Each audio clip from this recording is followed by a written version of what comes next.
жалпы қыздар жаңа тағы да айтып кетейін, құран оқып қалған кезде оқымай тұрып, бірінші сондай ықылас болу керек, құранға отырмай тұрып, ниет болу керек, Аллах разы үшін шынайы ықылас болу керек. Ең бірінші осы 5 қағиданың бірінші ниет, Аллах разы үшін. Екінші қағида ол қандай? Яғни Алладан пана сұраймыз. Аузу биллахи минаш шайтанир раджим. Ашқан кезде Аллахтан пана сұраймыз. Кімнен? Қуылған шайтаннан. Ол екінші мәселе. Үшінші мәселе, сізге кедергі қай нәрсе жасайды? Телефон, телевизор, сол нәрсені бәрін не істейміз? Жоямыз деген нәрсе. Ол міндетті түрде дұрыс құран оқу үшін жасау керек та. Үшінші мәселе, төртінші мәселе.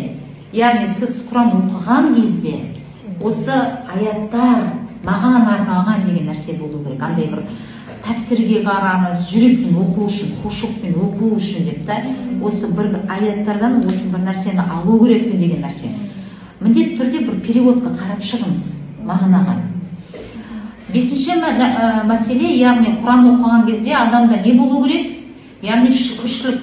Себебі Аллах Тағала сізді таңдады ғой, жақсылардың ішіне қатарына қылған үшін шүкіршілік болу керек. Альхамдулиллах, Аллах Тағала мені таңдады, Құранды маған берді деген мәселесімен солай Құран оқыған абзал. Осы 5 қағидамен Құран оқыған абзал, иншаллах.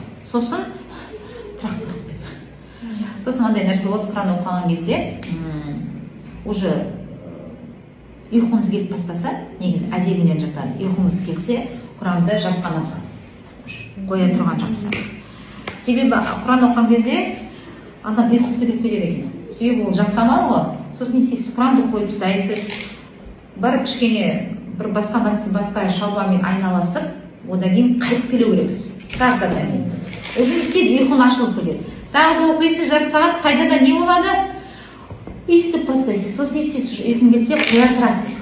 Бірақ аз-аздан, бірақ тұрақтылықпен уже не болады сізде? Әдет деген нәрсе қалыптасып бастайды да уже.